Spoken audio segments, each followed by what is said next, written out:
Hey, what's going on guys, it's Lifeline here, and today I'm going to be showing you guys how to control your recoil in Valorant. I will also be clearing up any misconceptions about Valorant and CSGO. If you guys do enjoy this sort of content, make sure to leave a like, subscribe, and comment down below if you enjoyed the video.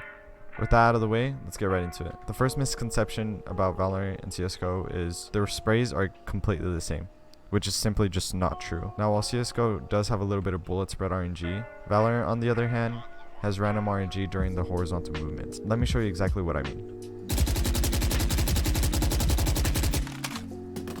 Now, as you can see, that one went up right, left, right.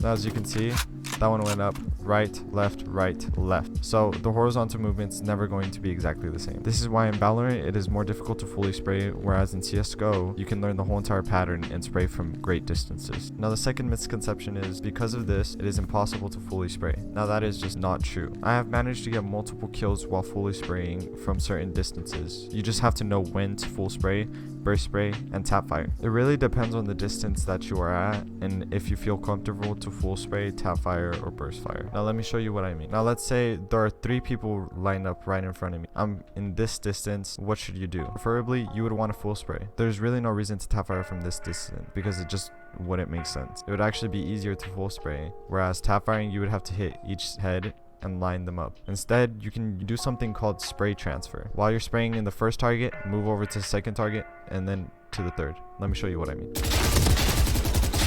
From this distance, full spraying would be so much more reliable than tap firing or burst firing to their heads. Now, full spraying from a distance like this would be much harder than tap firing or burst firing. I'd be able to take down the targets much faster and in a much cleaner way, as of where full spraying would be much sloppier and much slower. You'd probably run out of ammo and miss all your shots. Let me show you what I mean.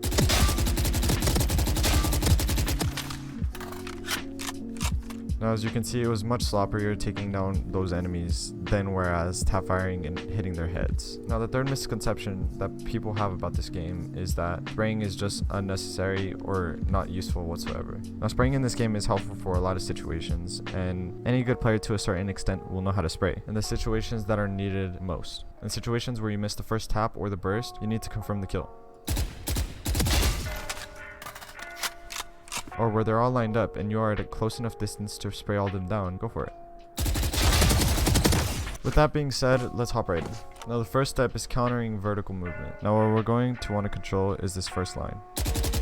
You're going to want to learn how to control this first line and make it to where it's just muscle memory.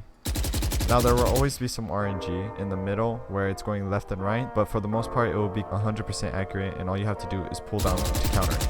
Now, what you would preferably need to do is counter this to be here at head height. Now, what you're going to want to do is pull down, countering the vertical movement, such as the spray ends up in that height.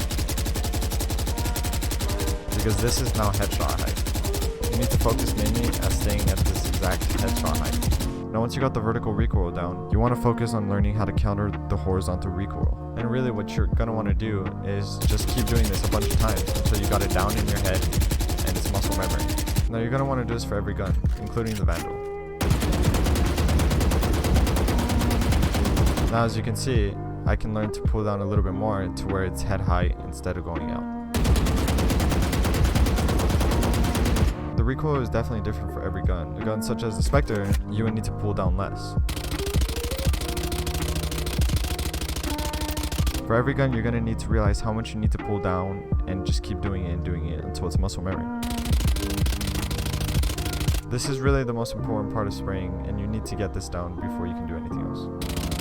This is the first part of spraying, and you're really going to need to get it down to guarantee you at least the first kill or the second. Now, another important part of spraying is crouching, and any good player will know exactly how to crouch while spraying.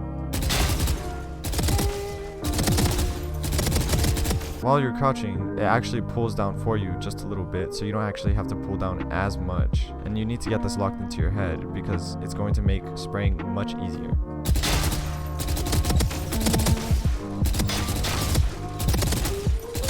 You need to learn how to spray when you're not crouching, where you are crouching, and how much you are pulling down. Now that we got the first step out of the way, let's try to counter horizontal movement. Now, once again, there is random RNG. You're going to need to learn how to control the horizontal movement. right, left, right, left. It's going to be mainly the same pattern, but there always will be random RNG. So it'll be different every single time. Now, obviously, you're going to want to go the opposite direction, countering the movement. Let me show you as an example. If it's going right, I'm going left. If it's going left, I'm going right. That's how you counter the recoil. Like I said before, once you have like the first 10 bullets down and you're trying to control the horizontal movement, you don't have to pull down anymore. You just have to try to focus on controlling the horizontal movement. All you have to do from there is try to counter the right movement and the left movement by going opposite direction. Now, a lot of you people may think it's a lot of hard work, but it's really not. You just have to go into the practice range and try it out for yourself. It's not the worst, and you'll probably get it built into your muscle memory really quick. Now, another thing you really need to focus on is crosshair placement, making sure your crosshair is always at head level whenever you're peeking angles. You can do this when you're practicing as well. This is what I usually like to do to practice crosshair placement. You can go around peeking angles, quick stopping, and headshotting them. This will teach you better crosshair placement and knowing how to quick stop. This is usually what you see a lot of the beginners doing, just aiming down at the floor and walking around. But what you really want to do is have your crosshair always at head level, making sure to peek corners where you think their head is going to be. Now, in some certain situations, they will be crouching, but you can just adjust. Can't really demonstrate it right now, but it's just a small adjustment, and you should get used to it really quick. Now, you can see your crosshair moving with the spray. So whenever you feel it moving to a certain direction, try to counter it to make it go into one small circle. Now, the gun does move with where your spray is going, so this helps with a lot of the random RNG that Valorant has. Let me demonstrate.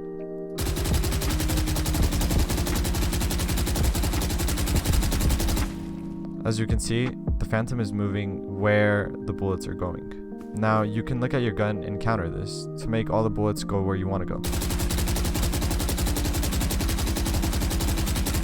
This takes a little bit of practice, but you'll get into it. Now, obviously, during an actual game, you won't be focusing too much on your gun, but you can try focusing on it with your peripheral vision. If you're shooting multiple enemies, you can see it in the corner of your eye and try to counter it.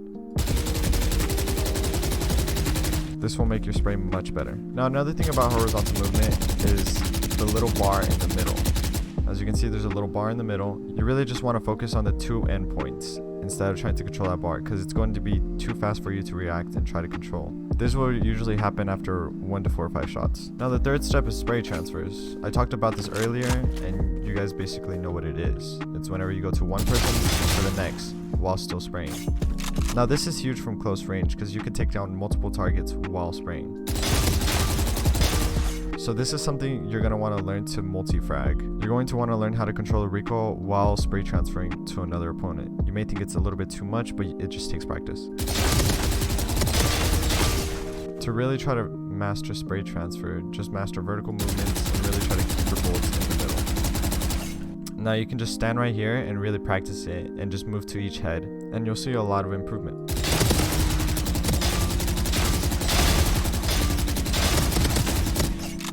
Now, this is a huge skill to master and will help you in a lot of situations. So really what you're going to want to be doing is snapping instead of just mowing on over, because your spray can change while you're just mowing over and completely ruins the path.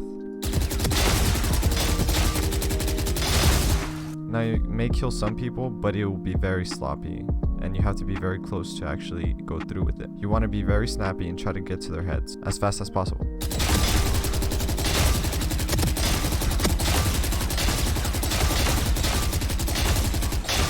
But mainly, you're just going to want to know where your spray is at during the horizontal movement. Now, the fourth step is crosshair placement. As I went over earlier, I just like to put a wall and walk around it and try to figure out where their head is going to be. Do quick stops to try to learn and get the kill. Crosshair placement is really huge in this game, and if you can try to get your crosshair as close to their head as possible before you even engaging into the fight, it's going to give you a huge advantage against your opponent. Now, the fifth step is movement. Most players know if you're moving while shooting, the RNG is going to be all over the place and you're probably not going to hit your shots. Unless you're extremely close, you're not going to hit most of your shots and it's going to be extremely bad. You want to make quick stops so that your gun comes to 100% accuracy and you can guarantee the kill. Like I said before, this ice wall helps a lot and I would recommend you guys to use it. Not only does it teach you crosshair placement, but it teaches you guys how to quick stop.